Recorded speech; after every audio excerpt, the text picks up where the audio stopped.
What's up, guys? This is Acid Roots. So I'm gonna review Prince's Purple Rain. Now, this is a classic album review, so I'm not gonna bother scoring it. But I think the impact of this album should be seen without me having to. If you don't know some of the stats on this album, it was pretty much one of the biggest albums out of the 1980s. And, this one went toe to toe with Michael Jackson's Thriller. And between him, Michael Jackson, and Madonna, these were three of the biggest stars from that time. Now, there were other ones, Queen, and some of the other cats.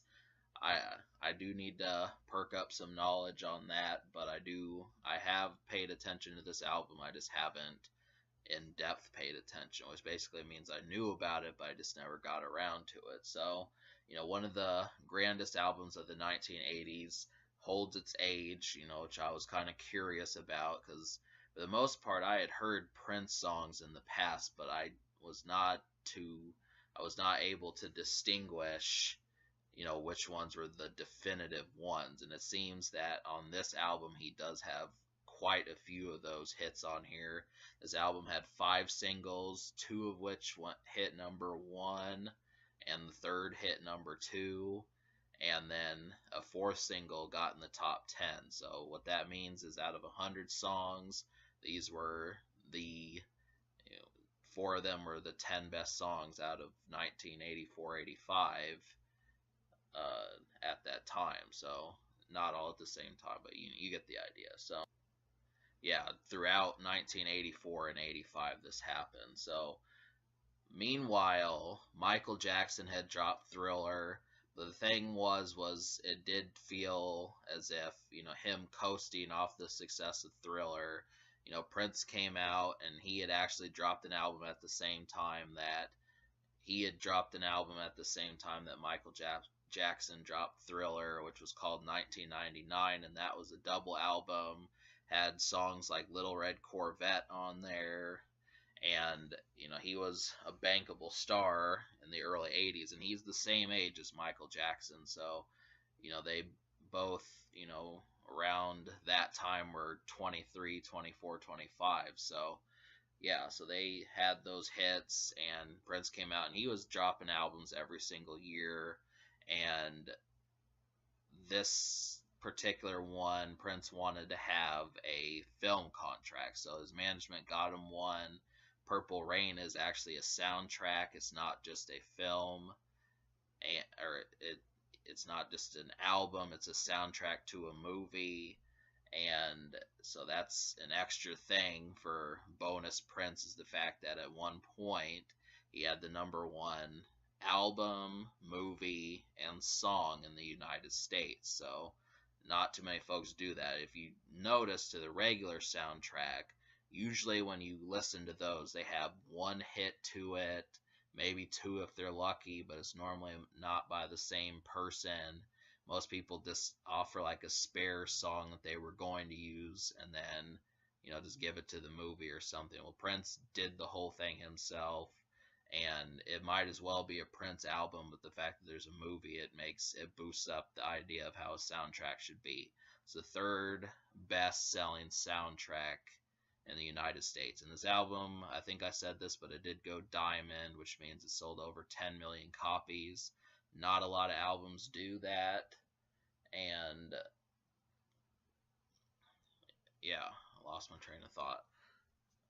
Not a lot of albums go diamond at this point. They did in the 80s, did in the 70s, but after about, when the internet started showing up, that kind of happened less and less. So a few albums that went diamond recently: Eminem's Marshall Mathers LP, Adele's 21, and maybe I don't know if a Taylor Swift album has done that yet, but there's just a handful of folks. Doesn't happen too commonly.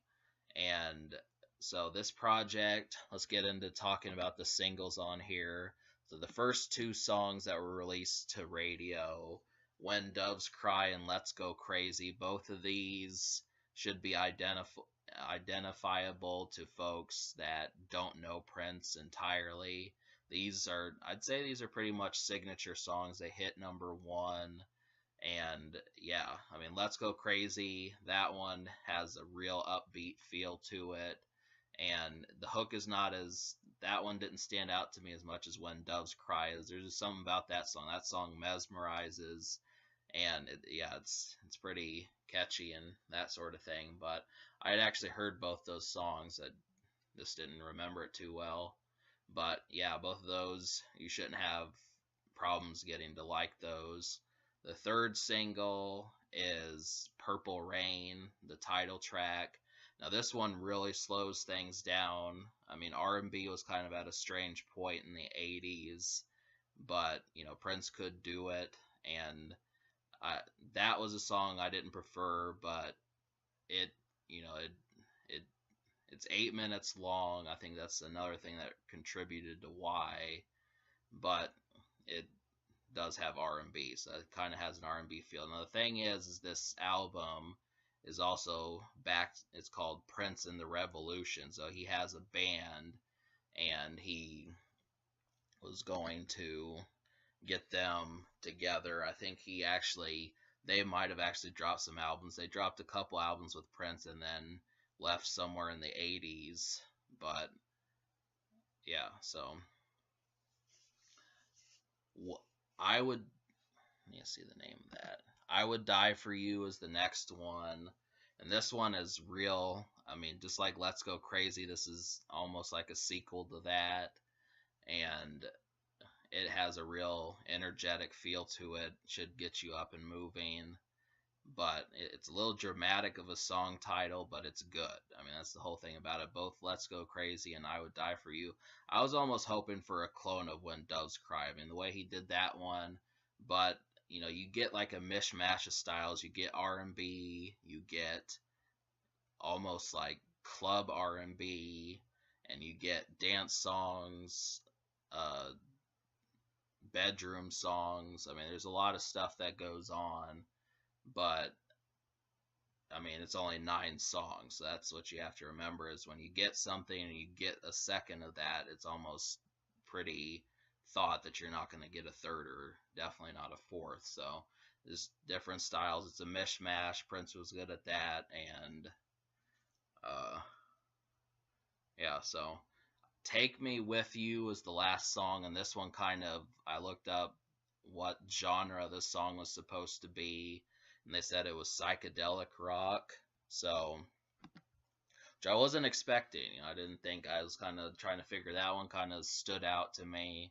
It's kind of an awkward song, but it's good, and so it's tricky listening to psychedelic rock just because you don't know what to expect.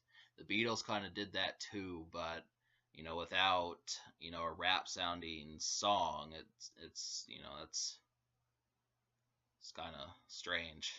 It's a trip, I guess that's the best way to put it. It's kind of a funny song, but it may not be the best moment on here, but it is a highlight. So all 4 out of 5 of the singles I enjoyed. So now heading to the rest of the project. Another song that I appreciated on here was The Beautiful Ones. Now this one takes the R&B style of When Doves Cry and does it better, and does it on par with it, and I thought it did better than Purple Rain did. So that one probably could have passed as a single. Now there's songs on here that it's got taste for everyone. So for some people they might like 7 out of 9, other people might like 5 out of 9. But the hits, the important thing about it is it does have more than 2 or 3 hits that most people are gonna like. So at this point, especially in the 80s, it really shouldn't matter. If you're picky, chances are you're still gonna like something. It's gonna be worth the purchase. Uh, so yeah, this is a big album out of the 80s, and yeah, for folks who have not messed with this album, my whole problem with why I didn't check this album out sooner was the fact I didn't know where to start. So I thought, I wanted to do it. I had plans to mess with Purple Rain because it's kind of like the alternative for folks who liked Michael Jackson. But I didn't, I needed to know what was like his Billie Jean and those type songs. That was the problem. Was I didn't know. I needed to realize that Prince hit number one. So this is good. I was curious how far Prince hit. I didn't know if he was strictly R&B or if he really had a huge stride on the charts like Michael Jackson did. And it's a welcome surprise.